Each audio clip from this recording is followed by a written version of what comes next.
आज का पहला पाठ नबी एजेकेल का ग्रंथ अध्याय 24 पद संख्या 15 से 24।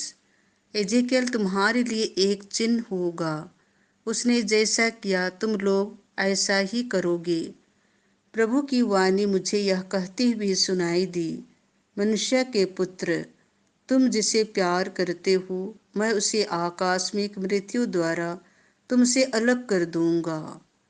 तुम ना तो शोक मनाओ, ना विलाप करो और ना रो। तुम अपना दुख पी कर चुप रहो और मृतक के लिए मातम मत मनाओ।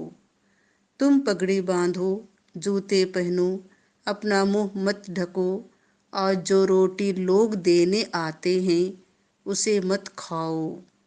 मैं प्रातः लोगों को संबोधित किया और उसी शाम को मेरी पत्नी चल बसी। दूसरे दिन जो मुझसे कहा गया था मैंने वही किया। लोगों ने मुझसे कहा, हमें बताइए कि हमारे लिए आपके आचरण का क्या अर्थ है।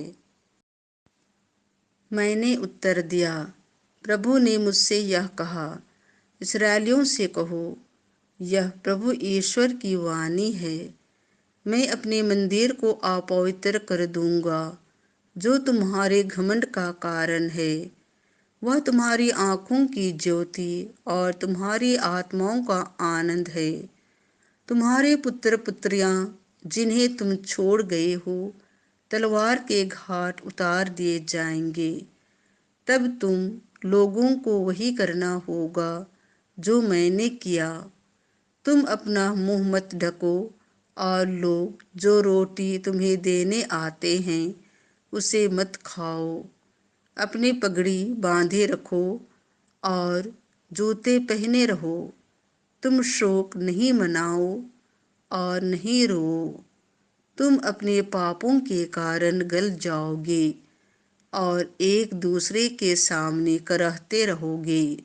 एजेकेल तुम्हारे लिए एक चिन्ह है। उसने जैसा किया तुम लोग ऐसा ही करोगे। उस समय तुम जान जाओगे कि मैं प्रभु ईश्वर हूँ।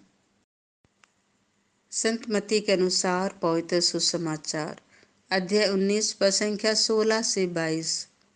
यदि तुम पूर्ण होना चाहते हो तो अपनी सारी संपत्ति बेच दो और स्वर्ग में तुम्हारे लिए पूंजी रखी रहेगी। एक मनुष्य ने यीशु के पास आकर कहा, गुरुवर, अनंत जीवन प्राप्त करने के लिए मैं कौन सा भला कार्य करूं? यीशु ने उत्तर दिया, भले के विषय में मुझसे क्यों पूछते हो? एक ही तो भला है। यदि तुम जीवन में प्रवेश करना चाहते हो तो आज्ञाओं का पालन करो। उसने पूछा, कौन सी आज्ञाएं? यीशु ने कहा, हत्या मत करो, व्यभिचार मत करो, चोरी मत करो, झूठी गवाही मत दो, अपने माता पिता का आदर करो और अपने पड़ोसी को अपने समान प्यार करो। उनसे कहा, मैंने इन सब का पालन किया है, मुझ में किस बात की कमी है? यीशु ने उसे उत्तर दिया, यदि तुम पूर्ण होना चाहते हो तो जाओ, अपनी सारी संपत्ति बेचकर गरीबों को दे दो और स्वर्ग में तुम्हारे लिए पूंजी रखी रहेगी। तब आकर मेरा अनुसरण करो।